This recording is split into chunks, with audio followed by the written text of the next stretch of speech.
तो भाई लोग मैंने एंटमैन वॉस क्वांटममेनिया देख ली है। तो मैंने जो मूवी है वो फ्राइडे को ही देख ली थी, पहला दिन पहला शो। और मैंने रिव्यू इसलिए रिकॉर्ड नहीं किया क्योंकि मैं नहीं चाहता था स्पॉइल करना, क्योंकि जब मैं बात करना चालू करता हूँ तो स्पॉयलर्स अपने आप निकल पड़ते हैं। तो इसलिए मैं जो रिकॉर्डिंग है वो मंडे को कर रहा हूँ। Friday Saturday Sunday I hope अब सबने देख ली होगी। अगर अभी भी किसी ने मूवी नहीं देखी है तो वीडियो को यहीं रोक दो, जाके मूवी देख लो, क्योंकि काफी सारे स्पॉयलर्स है इस वीडियो में। तो बिना किसी देरी के जल्दी से चलो वीडियो चालू करता हूँ।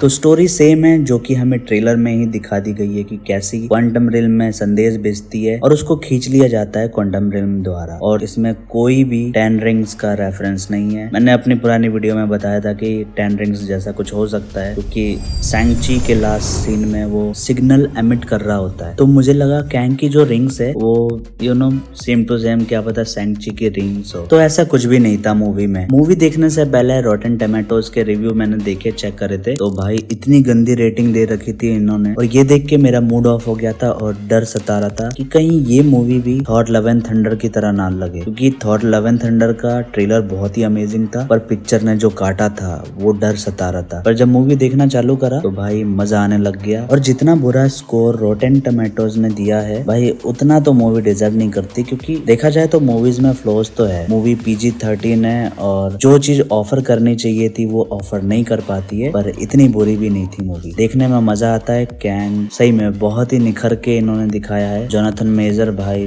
बहुत ही अमेजिंग एक्टिंग करी है और मार्वल को इसके लिए हेड्स ऑफ यार। बहुत ही चुन के वो लोग एक्टर अपनी मूवी में कास्ट करते हैं, तो मजा आ गया था ये देख के। और भी ज्यादा मजा आता है अगर ये किसी मेन कास्ट की डेथ दिखा देते या जेनेट वैन को ही मरवा देते, क्योंकि मॉडॉक की डेथ इतना इम्पैक्ट नहीं डालती, और अच्छा हो जाता मूवी के लिए। और कैंग की जो डेथ दिखाई है इस मूवी में वो प्रॉपर डेथ नहीं है मेरे ख्याल से, क्योंकि वो अपने कोर के साथ श्रिंक हो जाता है, या ऐसा भी हो सकता है किसी डायमेंशन में चला गया हो। और मूवी देखते वक्त मैं यही सोच रहा था कि यार कैंग बौखाल क्यों नहीं मचा रहा, मतलब एक टेरर सा फील क्यों नहीं हो रहा मुझे मूवी में। क्योंकि जब इन्फिनिटी वॉर आई थी और भाई थैनोस को मैंने देखा था, उसने लिटरली वाट लगा दी थी एवेंजर्स की, लोकी की गर्दन तोड़ दी थी भाई, थॉर जैसे गॉड को अधमरा कर दिया था, एमडाल को मार दिया था भाई। सही में भाई बहुत ही टेरर फील होता है थैनोस को देख के। और आज भी वो मूवी उठा के देख लो, मजा आती है भाई देखने में। और कहीं ना कहीं ये मूवी जो है लैग करी थी उस पर्सपेक्टिव पे, तो मतलब फ्लोज तो है भाई मूवी में। और अगर ये किसी भी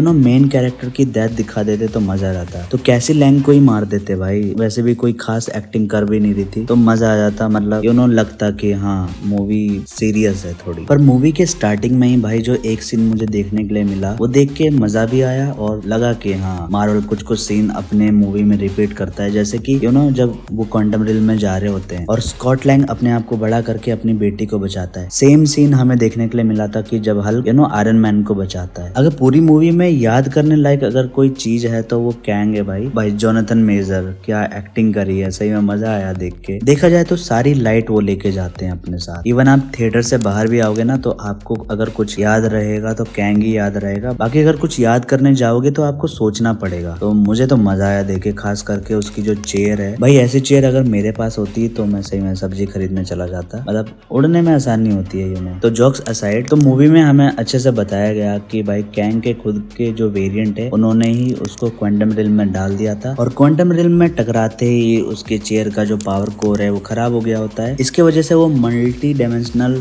ट्रैवल नहीं कर पाता है। तो इसी वजह से जो ये नथानियल रिचर्ड वाला कैंग है ये फंस जाता है। और कहीं ना कहीं मुझे सही में एंड में होते हुए ये लगा कि भाई ये नथानियल रिचर्ड वाला जो कैंग है वो हूबहू लगता है कि भाई ही रिमेंस ही है, जो कि अच्छा है और सिंसियर है। और वो बताता भी है इस मूवी में कि उसके जो और भी जो वेरिएंट है वो इससे भी खतरनाक है, उन्हीं को ये रोकना चाहता था। तो आप इस बारे में क्या सोचते हो मुझे बताओ। मुझे पता है सारे जो कैंग है वो हरामी है और कॉन्कर करना चाहते हैं, पर आप क्या सोचते हो इस कैंग के बारे में, क्या ये अच्छा था या बुरा था। बाकी हैना जॉन का भी काफी इम्पोर्टेंट रोल था मूवी में भाई, वो अपने लोगों को लीड करती है, फाइट करना सिखाती है, कैसे सर्वाइव करना है क्वांटम रिल में वो सब सिखाती है। एज ए लीडर वो उभर के भी आते है अपने ट्राइब में। और अगर मेरे से पूछा जाए कि पूरी मूवी में कौन सा क्रिएचर तुम्हें पसंद आया, तो शायद हम में से अधिकतर लोग यही बोलेंगे कि वो जो पिंक वाला क्रिएचर था वो काफी ऑसम था भाई। उसको सही में वो फैसिनेट था काफी, और काफी ज्यादा ऑब्सेस्ड था वो होल्स के बारे में, मतलब उसको छेद चाहिए अपनी बॉडी में। तो वो अच्छा भी लग रहा था सुनने में। और मार्वल की मूवी है भाई, वो कॉमेडी तो रखते ही है। पर जब मैं मूवी देख रहा था तो कई जगह मुझे फील हुआ जब 3D क्रिएचर आ रहे थे तो वो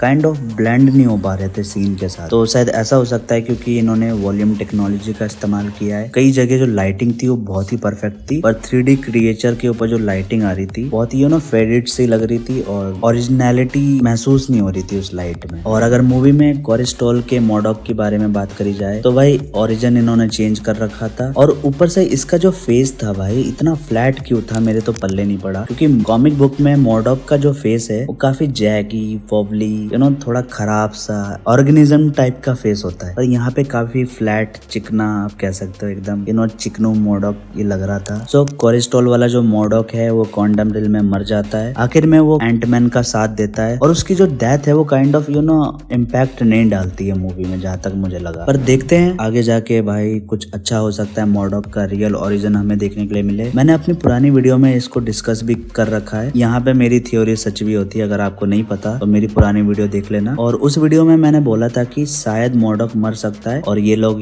ओरिजिनल मॉडॉक की स्टोरी दिखाए, जो कि जो टेरल ट्रोन है अर्थ 616 से उसी की जर्नी ये लोग कंटिन्यू करे। तो ये काफी देखना फैसिनेटिंग होगा और मुझे पर्सनली भाई मॉडॉक बढ़िया लगता है। और एट लास्ट अगर मैं बात करूँ मूवी के पोस्ट क्रेडिट सीन की, तो भाई मैं जब जिस थिएटर में गया हुआ था सिर्फ मैं और मेरे दोस्त और भाई लोग वेट कर रहे थे लास्ट तक। तो ये कुछ इमेजेस है, आप देख सकते हो थिएटर कैसा था। तो सब लोग चले गए थे भाई सही में, पर पोस्ट क्रेडिट सीन भाई सच में बढ़िया था। मैं तो ये कहना चाहूंगा अगर आपने नहीं देखा है, मिस कर दिया है, तो दोबारा टिकट खरीद के देख लो जाके। क्योंकि काउंसिल ऑफ कैंग का जो पोस्ट क्रेडिट सीन था भाई सीरियसली कॉमिक एक्यूरेट था और कैंग डायनेस्टिक की वाइब आ रही थी भाई उसमें से। पर अगर नहीं देखा है तो भाई आप जाके जरूर देखो, अगर देखा है तो कमेंट्स में मुझे लिख के जरूर बताओ। क्योंकि भाई रामा टूट, इमोर्टस और सेंचुरियन, बहुत ही ये जो 3 वेरिएंट देखने के लिए मिले, मजा आ गया देखने में। और जब मैं वो देख रहा था ना भाई लिटरली कॉमिक बुक का जो पैनल मेरे दिमाग में आया और कई लोगों ने शेयर भी किया। मजा आया देख के कि भाई लोग भी कॉमिक बुक पढ़ते हैं। बाकी ओवरऑल सही में वो जो पोस्ट क्रेडिट सीन है एक्साइटमेंट पैदा करता है कैंग डायनेस्टी के लिए। और देखना ये है कि भाई कौन लीड करता है सारे कैंग। काउंसिल ऑफ कैंग इन्होंने बिठा तो दिया है, पर देखना ये है कि कौन सा कैंग आगे आता है और लोगों को लीड करता है। रामा टूट नहीं होगा, पर जहाँ तक इमोर्टस है वो हो सकता है क्योंकि भाई वो बीच में खड़ा था। तो देखना ये है कि कौन लीड करता है। बाकी एट लास्ट अगर मैं मिड क्रेडिट सीन की बात करूं जो कि लोकी के सीजन 2 से लिया गया था, तो भाई वो भी काफी अमेजिंग था। विक्टर टाइमली देखने के लिए मिल गया फाइनली। और भाई जोनाथन मेजर भाई उस गेटअप में थोड़ा